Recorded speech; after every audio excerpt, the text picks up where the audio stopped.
India மேற்கொண்ட ஏவுகணை தாக்குதலை தூண்டுதல் இல்லாததும் வெளிப்படையான போர் நடவடிக்கை எனவும் பாகிஸ்தான் கடுமையாக கண்டித்துள்ளது. பாகிஸ்தான் வெளியுறவுத்துறை இன்று அதிகாலை வெளியிட்டுள்ள அறிக்கையில் இந்த கண்டனத்தை வெளியிட்டுள்ளது.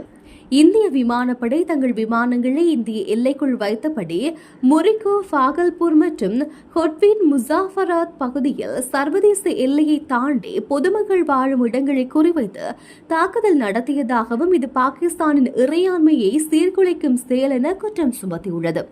இந்த தாக்குதலில் பெண்கள், குழந்தைகள் உட்பட பொதுமக்கள் உயிரிழந்துள்ளதாகவும் விமான போக்குவரத்தும் இதனால் பெரும் ஆபத்து ஏற்பட்டுள்ளதாகவும் பாகிஸ்தான் வெளியுறவுத்துறை கூறியுள்ளது. இது இந்தியா ஏற்கனவே திட்டமிட்ட ஒரு போர் நடவடிக்கை என பாகிஸ்தான் பிரதமர் ஷரீப் குற்றம் சாட்டியுள்ளார்.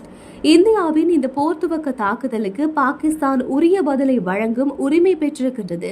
அந்த பதில் ஏற்கனவே வழங்கப்பட்டுக் கொண்டிருக்கின்றது என தெரிவித்துள்ளார். பாகிஸ்தான் மக்கள் மற்றும் பாகிஸ்தான் படை எதிரிகளை எவ்வாறு சமாளிப்பது என்பதை நன்கு அறிவார்கள். எதிரியின் தீய எண்ணங்கள் எப்போதும் தோல்வியடையும் என அவரது அலுவலகம் வெளியிட்டுள்ள அறிக்கையில் குறிப்பிடப்பட்டுள்ளது.